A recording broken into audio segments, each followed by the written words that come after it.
Banner time, travelers. Version 6.1 just dropped and the hype is real. New DPS Nefer joins a rerun Furina, but should you pull, or should you save? In this video I'll break down exactly how Nefer and Furina work, their kits, constellations, best weapons and artifacts, team fits, and give you a clear pull or skip decision for every type of account. Let's go.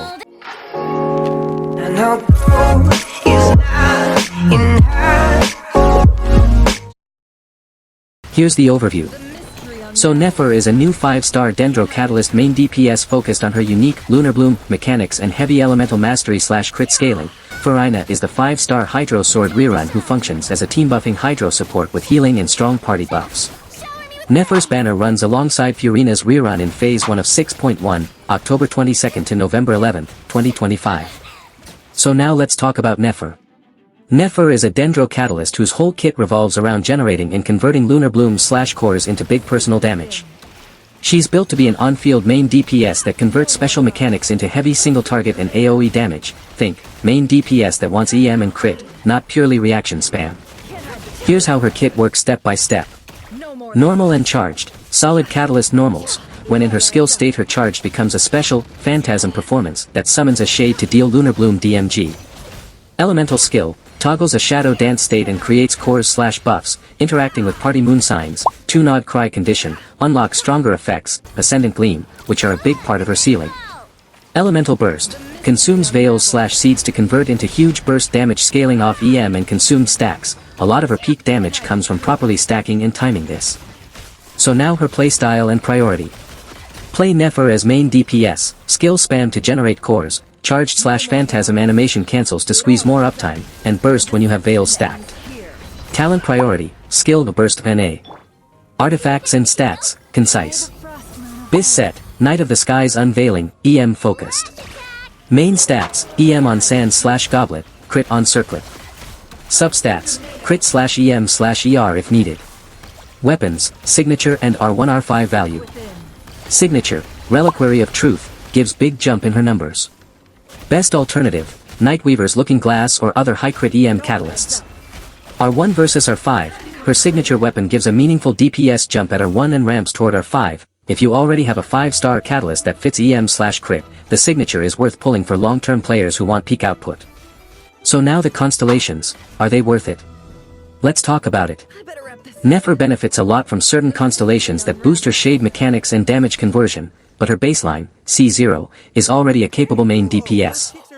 If you lack a Dendro main or supporting Nod Cry supports, investing heavily into constellations is optional. Value increases if you chase top-tier numbers. Teams, who to pair with. Nefer likes Llama, Nod Cry support. Hydro applicators, to create Lunar Blooms, and EM / DMG supports like Nahida or Ano in the current meta. Her best teams often require a second Nod Cry unit to unlock Ascendant Gleam reliably. If you have Llama plus strong Hydro, Nefer hits a very high ceiling. Power output and summary. On a properly built account with the right Nod Cry supports and weapon, Nefer sits high on the main DPS ladder for single target and bossing, especially once EM and her signature weapon are optimized. Without the specific supports, she still functions but at a noticeable deficit. And now Furina. So Furina is a Hydro Sword 5-star character built as a support / buffer plus off-field Hydro damage. She gives big team buffs and heals, and her kit is all about party scaling rather than being your solo carry. Her kit works on Elemental skill / burst, off-field device, Salon Solitaire, that provides Hydro application and party buff uptime. Her mechanics revolve around HP scaling and buff windows. She's designed to be on the field or off-field depending on team. Playstyle and priority. Build Furina as support / sub DPS, talent priority is burst a skilled NA. She wants HP and energy recharge to keep her burst uptime and to scale her HP-based bonuses. Artifacts and stats. Bis, Golden Troop, or Tenacity of the Millilith depending on team. Sands, ER or HP %, Goblet, HP % or Hydro DMG, Circlet, crit or HP as needed. Substats, ER crit HP. Weapons, R1 R5 value. Bis weapon, Splendor of Tranquil Waters, signature / best, though many strong non-gotcha swords, Primordial Jade Cutter, Festering Desire, etc., work. Furina gets huge quality of life and team buffs at R1, but her constellations are famously powerful, C4 thresholds reduce ER needs. R1 is strong, R5 enhances numbers but isn't mandatory unless you want max support. Constellations, are they worth it? Let's see. Furina's constellations are very impactful for uptime, energy needs, and utility. Historically, Furina players often consider chasing specific constellations, like C4, to unlock easier rotations. If you run her in a competitive hydro buff comp, constellations can be excellent value. Teams, who to pair with. Furina shines in hydrocentric teams and teams that scale with HP or benefit from sustained hydro uptime, e.g., Ayato, Child, or general hydro reaction comps. She's a plug-and-play rerun for many players who want stable support and healing. Power output and summary. Furina doesn't outdamage top main DPS characters, but she multiplies party damage a lot and improves survivability. Her overall value is high for accounts that want a reliable hydro support or who lack a strong off-field hydro buffer. Here's a quick side-by-side comparison. Role, Nefer equals main DPS, Dendro Catalyst. Furina equals support/team buffer, Hydro Sword. Ease of use, Furina equals more plug-and-play. Nefer equals higher mechanical/rotation demands and depends on specific supports, Llama/other Nod Cry. Power ceiling, Nefer Furina for raw single-target DPS on a fully optimized account. Furina Nefer in terms of overall team utility and accessibility for average accounts. Constellation value, Furina's constellations are notably strong and give real QOL. Nefer's constellations add damage but are more optional if your goal is just a single target carry. So should you pull or skip?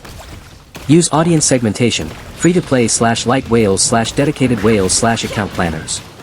1. If you're F2P or saving for a main carry later. Skip unless you desperately need a Dendro main. Furina is tempting for utility, but reruns are common. Nefer needs specific supports for the best numbers, so saving for a character who fits your long-term plan may be wiser. 2. If you're a collector or mid-whale who wants either character now. Pull selectively, small pity pushes for Furina are fine, she's a reliable support.